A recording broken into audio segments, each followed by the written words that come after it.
That was Josh Pasmore answering another frequently asked question around consortiums. What is a consortium and what is a teal consortium? So I'm always a little surprised at this question that people don't know what a consortium is, but it's a frequently asked question. Consortium is a group of organizations, individuals, but organizations usually, that come together to build a better product than they could build by themselves. Now, what is a teal consortium? So what is a consortium that fits in the teal paradigm, basically?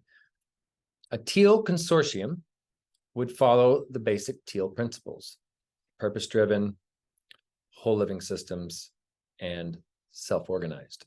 So in a traditional consortium model, you come together, you go through some sort of escrow agreement to divvy up who put in what IP and who's protected from who. You're very protected from each other. And you don't have common aims. You just want to extract and get your percent, depending on who you are and how much money you put in and how much control you have. And once again, the scientists aren't the ones controlling the company. So just because they have the better scientist with the better product doesn't mean that scientist gets more of the money. It's the person controlling the scientist or funding the research. So it doesn't really reflect the passion and the drive and the purpose that this scientist has as a life mission to create this product, which most scientists, that's the reason they are scientists. It's because they're interested to develop new products, not because they're doing it for a paycheck.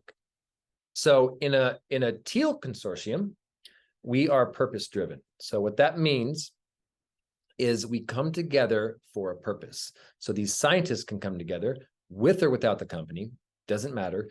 Now, the interesting part is in a consortium model, there are many companies working together, and they can continue to sell their products. It's not a problem in any of these consortium models, whether it's teal or not. They can have their businesses, they can sell their products. No one's taking anything away from them. But what they are doing is, as their scientists come together and develop a new product, instead of that being also in an extraction model, that goes into a regenerative model that fulfills their purpose together. Now, we support consortiums. We design them specifically because we know how important they are to work together to build a better product. There's economic consortiums, there's VR/AR, there's disaster relief. There's many that we will never be able to handle as OmniOne, and they need to have many people working on them. Now, as these are important, a teal consortium would be one that we would support because we are a teal organization and we don't have focus to just support people in their ventures when they're just for making profit, which if you look at Frederick Laloux, one of the grandfathers of the teal movement, video on YouTube called Fake Purpose, you'll see that just making money is fake purpose. It's not true purpose. So it's not truly a teal aligned venture. So we want to make sure that there is a joint purpose, there is a shared purpose, so we can create a shared funding pool that helps fulfill that purpose. And we make decisions together on this product. Once again, your other products you get to keep, do whatever you want with. We support that and we help build those. Now, those can reciprocate with ecosystems and each other, and they can do insourcing versus outsourcing at cost. We can share solutions together within our networks. We can support each other. We can help each other get funding. All these things can happen. We can even be a part of an ecosystem itself and have access to everything, a whole living system, instead of just a piece, which is what most people will do, even though they're a consortium. Now, it is a little different because consortiums are current organizations working together.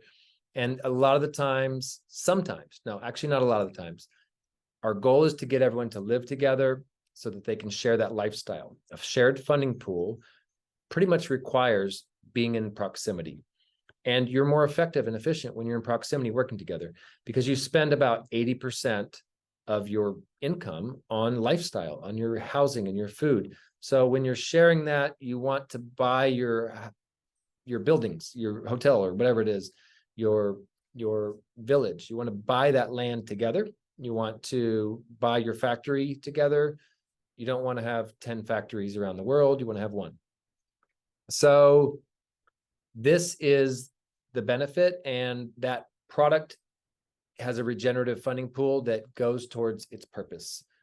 And the decision-making happens with ACT, in this case, with OmniOne supported teal consortiums. And if it's another teal consortium, it wouldn't have to use ACT. And take the education, but remember, you can use ACT to implement new decision models, unless you're working with a larger ecosystem and they're all using a decision model, a language, a way of doing things. When you come to those bigger decisions of the ecosystem, you would use that model that everyone's using. That is our FAQ on consortiums. I hope that's understandable, and we'll see you on the next FAQ.